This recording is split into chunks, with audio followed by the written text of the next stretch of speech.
Welcome. Hi, I'm Katie Kubina, and I'll be your host today for the live stream event. And what a day it is. It is beautiful out at sea today. We are steaming out to Lydonia Canyon after being chased in by a storm with 9-foot swells a couple of days ago. We were hiding in the lee of Nantucket, but we're so excited to be going back out again. Last week, we were able to visit and sample at Oceanographer Canyon and Bear Seamount. And today, we're just super excited to be sharing with you all of what we've been doing and what we're going to do. So a great place to start is in the wheelhouse. So why don't you go ahead and follow me. Along the way, we're going to be taking questions from our audience. So get those questions ready. We have Whit at Mystic Aquarium, who's going to be monitoring those questions and sending them to us. Okay. All right. This is over. All right, we're here in the wheelhouse with Robin and Chloe. So I'm going to hand this to Robin to tell us a little bit about what they're doing here. Hi there. Yeah, I'm the chief mate on board the Research Vessel Connecticut. Right now, we are making our way from the Nantucket anchorage back to the station where we're going to be doing some work. So here we have the ship's navigational computer.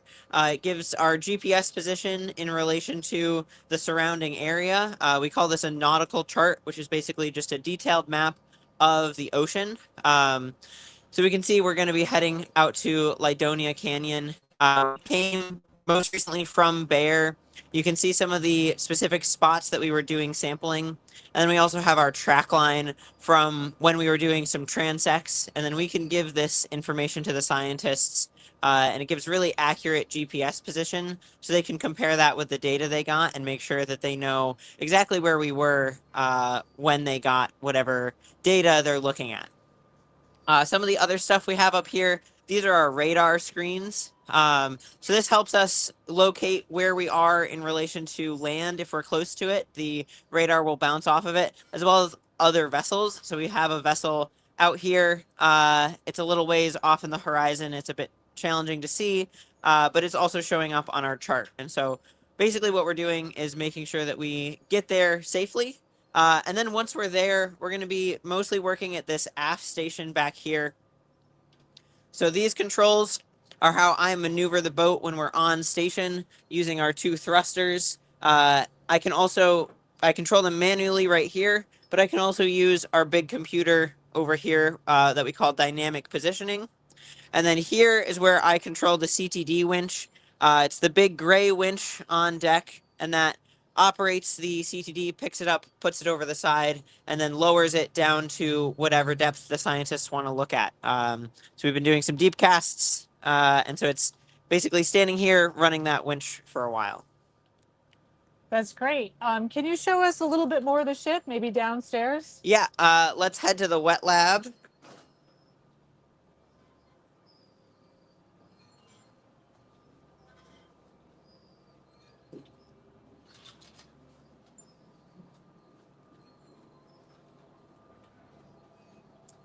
So this area is what we call our wet lab. It's one of the 2 science spaces that we have on board. So the scientists can basically put whatever instrumentation they need to in here. We call it the wet lab because it has running water. We have both fresh water at the sink and our washdown station if they need it, as well as running science water, which is just seawater that is being pulled into the boat. We have a separate feed just for this that's separate from the engine room, so that we have basically a clean sample of seawater. On the wall here, there's some instruments that are running. The seawater is basically flowing through this, which will tell salinity and temperature, and then we can give that data in relation to GPS position to the scientists. We've got a bunch of different shipboard instruments that our marine tech uses in conjunction with whatever instruments the scientists bring on board. Okay, thanks so much. I wanted to check in and see if there's any questions for Robin. Whit, do you have any questions yet that you want to share with us?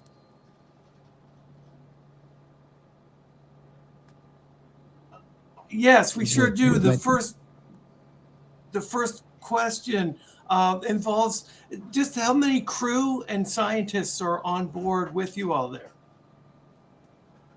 So Robin, I'll ask Robin that question. How many crew and scientists do you have on board now, and is it typical?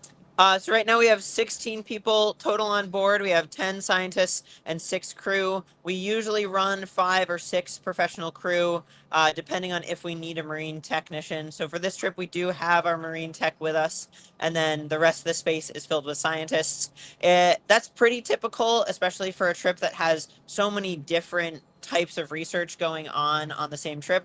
But sometimes we'll only have 3 or 4 scientists, especially if we're deploying a single larger piece of equipment. So it really just depends on the nature of things. So on this particular expedition, we're running 24/7 ops. Is that typical?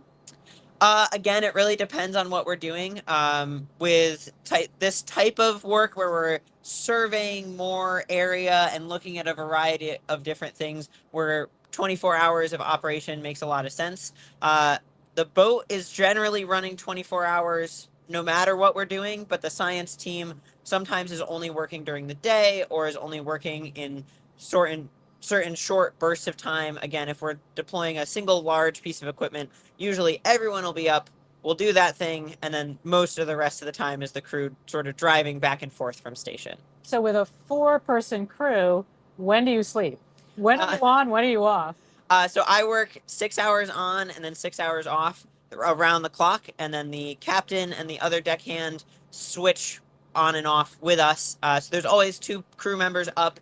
We are driving the boat. We are doing rounds, making sure that everything is safe on board. So I sleep kind of in short spurts throughout the day, but you get used to it. Yeah. Well, thank you very much, Robin. You guys have been a great crew, and we're really lucky to have you. So let's move on. Great. I'll take that from you and see who else we have to talk to here. Okay. I'm going to take a seat because it's pretty rocky and rolly in here and introduce you to Dr. Paula Batalona, who is our chief scientist. And we're going to talk a little bit about what we're doing. First of all, what's it like being a chief scientist? It's very exciting. I get to communicate what we're going to do and plan all the activities. You know, it's a lot of responsibility. We need to obviously adjust for the weather and what, nature throws at us, but it's pretty cool to have this amazing team with me. Yeah, we have to have a plan A, and then we have to be always ready with a plan B, right? So we've been very flexible, but we've got a lot done, right? Yes, it's been busy. Yeah, it's nice to have a break. Super busy. Sometimes we're busy for like 24-hour chunks at a time, day and night. So we got a lot of cool pictures here. The first one I wanted to show was actually this one here, which shows land over here, and then the track of the RV Connecticut going out to the canyons and the seamounts. So there's 2 units to the Marine National Monument. There's the canyons unit here, and then there's the seamounts unit here. So there's 3 canyons and 4 seamounts. And then if you take a look at that, that's actually a much better depiction of it. So this is where the continental shelf goes out. You can kind of see it falls around here, and that's exactly where the canyons are. So if you think about when the last glacial maximum was, or the last ice age about 20,000 years ago, as that retreated, it formed all these rivers and canyons that are all along the continental shelf here. And so we're just looking at a bunch of them. So zooming in, what we have here is the bathymetric data for the 3 canyons that make up the monument. And so the easiest way to think about this is this is what it would look like if you drained that part of the ocean of all of its water. You've got the continental shelf here, and you've got these canyons here. So the first place we went to was Oceanographer Canyon here, and you can see this green line here is a sonar transect that we took that Paula's going to talk a little about in a second. So I just wanted to point out, so we went to Oceanographer Canyon, then we went to Bear Seamount, which is amazing. It's super tall, super deep. It's taller, bigger than Mount Washington. And then it's hard to tell from here, but Oceanographer Canyon is actually twice as deep as the Grand Canyon. So these are massive geologic features here. And then we hope what we're heading to now is this sample spot in Lidonia Canyon. So at a minimum, we're hoping to do this range of sampling across the 2 canyons and the 1 seamount. So I know a lot is contingent on what happens here. So Paula, can you describe what we're looking at here? Yeah, so we know that in this region, in the seamounts and canyons, we have a lot of diversity and different animals. So it's really important to see where we're going to sample, right? We have a lot of ocean, a lot of terrain to cover, but this machine, which is the split beam sonar, helps us understand what's in the water column. And the way that it works is like an echo sounder, almost like dolphins or bat locate what they're eating. This, if we look at the screen, we're going to see that there's a 0 right here. This is when we started measuring. And then as we go along the canyon, this is images for Oceanographer Canyon. We can see that the sound that we're sending starts to bounce back as the bottom of the ocean.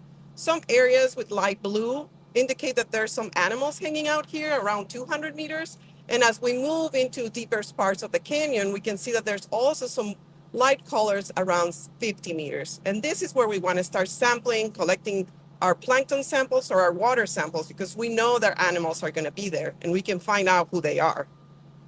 Amazing. So that's where we've sampled when we were over there.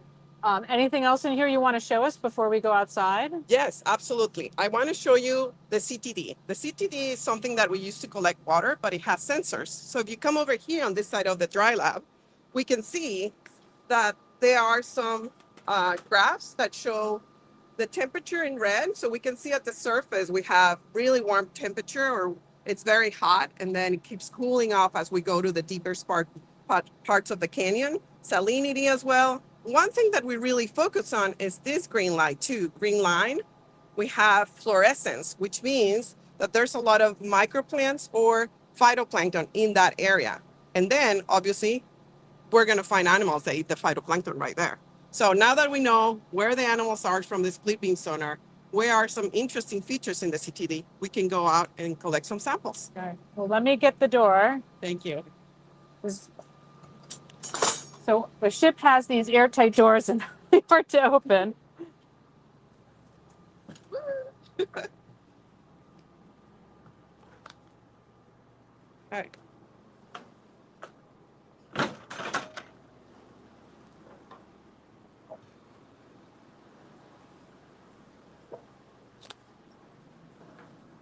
All right, so as you see, I have to be full gear on for our safety. I have to have a hard hat and a life vest. So if there's anything like right now when we have high seas or we're operating machinery, it's very important to be safe. So this is the rosette. I know I mentioned a CTD. CTD stands for all the sensors that are down there at the rosette. Those sensors are measuring salinity, temperature, and fluorescence. So now that we know where the animals are, we send these bottles to go all the way to the bottom, and as they're coming up, through the computer, we can ask them to be close at certain depths. So we just say close at 200 meters, which is where we saw those animals were hanging out. And then they close like that. And then we can collect the water at different depths. We bring this rosette to the surface, bring it on board, and now I have to have my clean gloves and tubing. And we use these containers to collect the water at the different depths. So this bottle will empty into this container. And then now I have all the water that will contain some pieces of DNA that were left over by all the animals that were hanging out at that depth that we saw. All right, do you want to show us where you take these samples once you get them? Absolutely. So after we have all of this done, we close them and we come over to the lab where we are trying to keep things clean.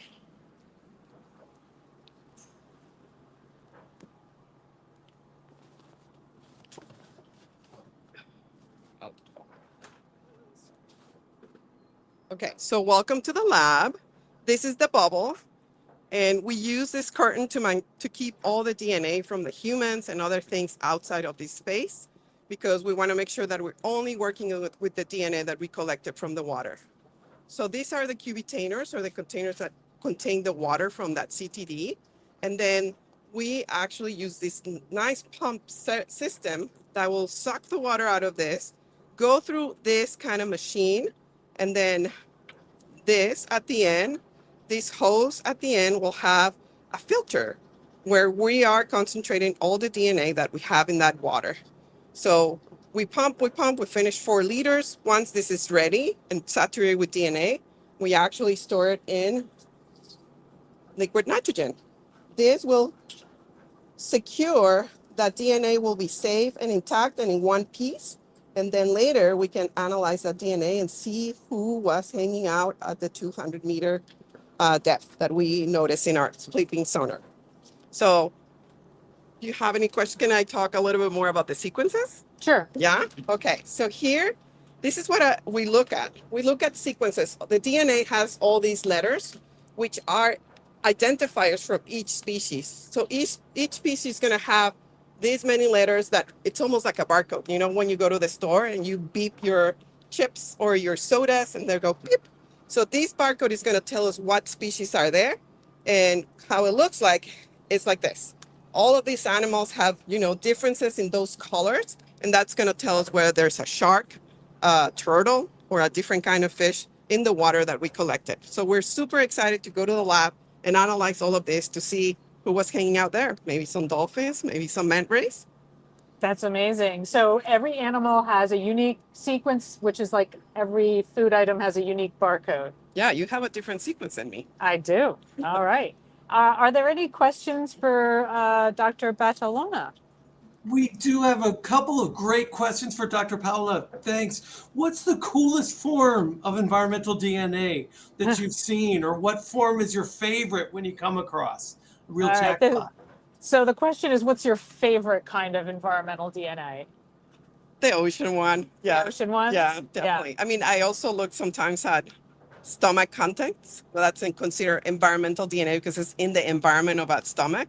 Or we also look at pieces. And I think I prefer the ocean. So oceans are her favorite. Great. Any other questions for Dr. Paola? Question was, what's the most exciting policy that your research has helped to create, help to inform, and what impact has that had? Great question. So the question is really like, what is the impact of your work? Like, what are the management or policy or conservation impacts of the work that you're doing? Yeah, so it's really important to know what is living here so we can better understand how we can conserve some of that diversity. I think that diversity is really important because it's not only interesting to see all these plankton creatures, but they're going to be feeding both economically important fish, marine mammals, and I think it's really important to understand the whole ecosystem to have better management. Yeah, for sure. And I think that's one of the biggest questions when we come out to a place that's this remote, this special, this unique, is what lives there and how do we find that out? And eDNA is sort of still kind of a relatively new tool to answer that question. And scientists are so excited about it. For sure. And it helps to have this team that is collecting other evidence, like the plankton group, like the group that is looking at the top predators, because we can almost correlate all these different data streams or collections to make sure that we're having the whole picture. Yeah, so like one can ground truth the other to get the big picture. Exactly. Excellent. Well, I think we have to move on for now, but we'll catch up with you later, hopefully, with some more question time. Enjoy the tour. All right. So our next stop will be out on the deck here, and we are going to be meeting up with Dr. Mary Beth Decker and Kylie Chernesky, and they're here with this fabulous, very large, long net. And maybe, Dr. Decker, you can tell us a little bit about what's going on here and how you've used this. Sure. Thanks. This is a plankton net. It's actually a specialized gel or jellyfish net. It has a nice wide opening and then a long net here, which is then, the sample is then collected in this jar, and we'll bring that back into the lab to see what kind of plankton we've caught here.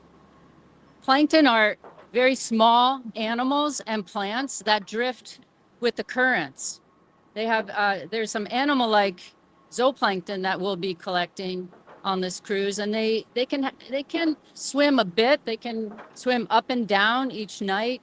They come to the surface to feed, and then they'll swim back down to avoid visual predators during the daytime. These plankton are things like krill and copepods and arrowworms, which are all food for the rest of the food web that we have out here. So many fish, birds, and even whales will feed on this zooplankton that we're collecting. And the way that we fish this, I'm going to sit down just because it's a little rolly. The way that we fish this is we hook this ring to the wire that goes up over the A-frame and out off the back or the stern of the boat. So this is how it's fished. And Katie and another person will have to bring the back of the net to this fantail, we call it, and then drop it over the side very carefully, trying not to go with the net and be safe as possible. We have another way to study plankton, and Kylie's going to tell us about that. Yes, so we can also study plankton through imagery. So this is an underwater camera called the plankton scope. We'll put it similarly, hook it up to the back of the boat and put it off this stern. It's an extremely fast camera. It can take 10 images per second. So over shorter periods of time, relatively, we can have thousands of data. So there's a lens down in here, and it takes pictures of the plankton, so which we can then use to better understand who's there, what's there, who's hanging out with each other, and do some species distribution modeling. Let's go in the lab and we'll show you where we bring our plankton sample after we caught it.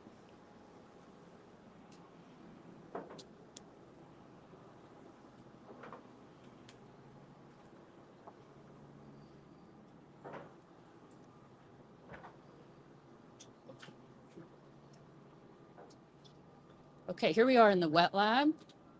This is where we'll take our jar of plankton, and we'll put it into a tub like this, and then begin to start looking at what we got in our net.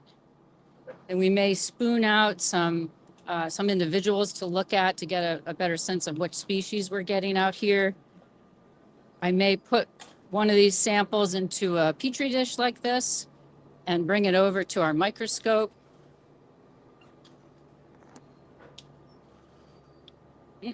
And then by looking through here, we can tell what kinds of plankton we're getting and then start to identify them here. But most of the plankton processing will take place back in the lab. It's very hard when the ship is moving like it is right now to look through this microscope. And Kylie's going to show us some of the imagery that we collected with the plankton scope. Yes, so the plankton scope, it takes images in black and white. It's a shadow graph camera, so it takes the black and white, but you can still see a lot of detail here. And this is an adult jellyfish. You can see it has long tentacles. Next, this is a juvenile or baby jelly. It's not all the way rounded on the sides, and it doesn't have the tentacles just yet. This is a krill. I like this picture. You can really see the detail on its the length of its body, and you can see their the head and eye. And krill are eaten by whales, and they're a small crustacean. This is a sophonophore. It's quite a neat plankton. It has this upper body part that's gelatinous, and it can use jet propulsion to push itself through the water. You can see it has a lower part, and these parts can be very large, and they also have each of these little things are different mechanisms of the animal for reproduction and growth and feeding. Next is a copepod. These are very tiny crustaceans. They're very numerous in the water column, and they are food for a lot of fish. This is a comb jelly. So the comb jelly is transparent, and you can see the inside of their body. The darker parts there, they use that to swim through the water. Quite weakly, but it can swim. So lastly, this is an arrowworm here. So it's a predatory worm, so it can eat smaller plankton, phytoplankton, but it is also eaten by fish. So it seems like the zooplankton that you're finding, it could be either predator or prey, right? Sometimes both, right?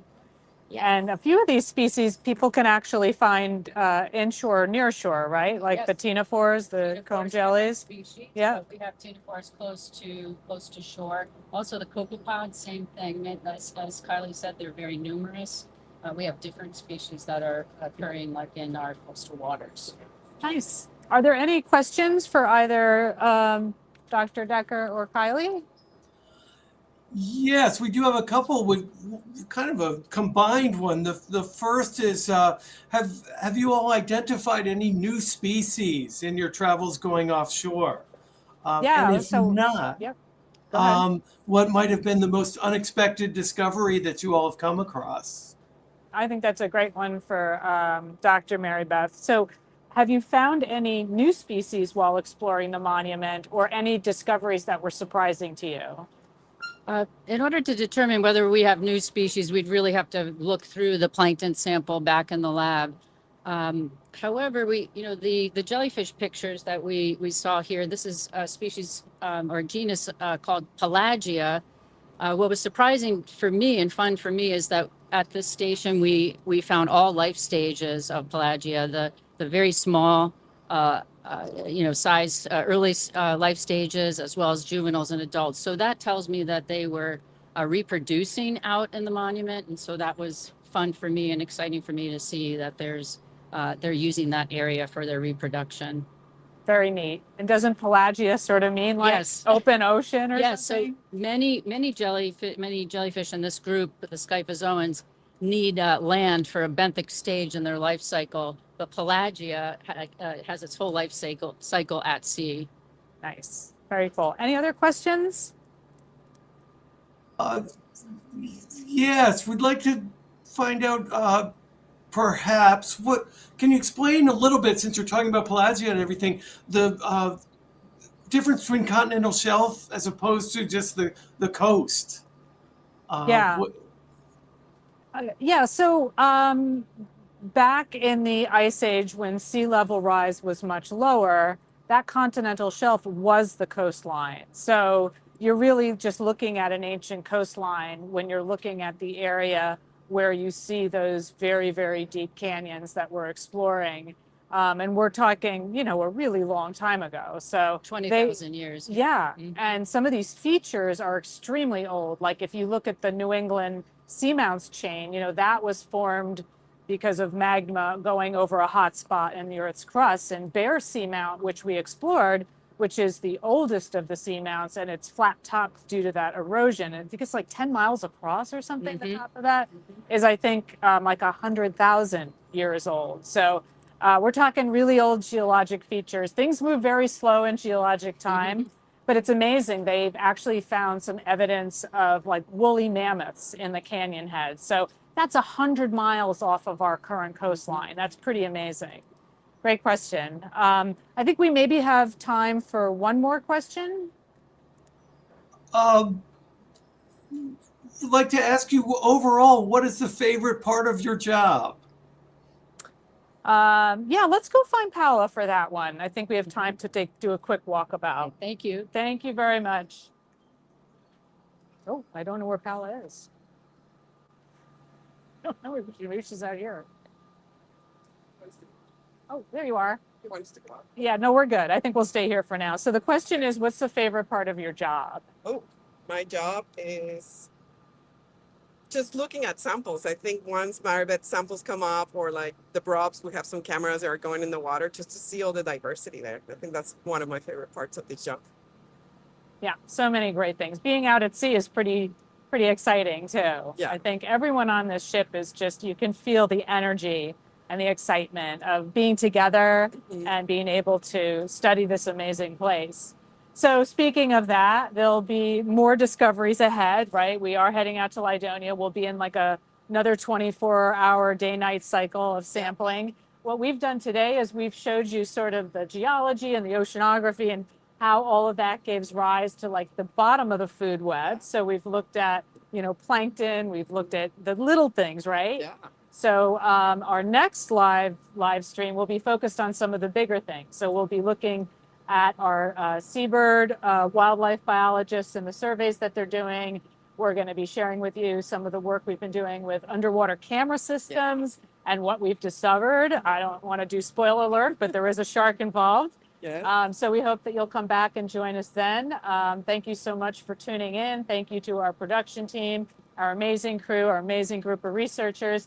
And we hope you'll follow along on our expedition page at mysticaquarium.org. Thanks very much. Goodbye. See you on Thursday.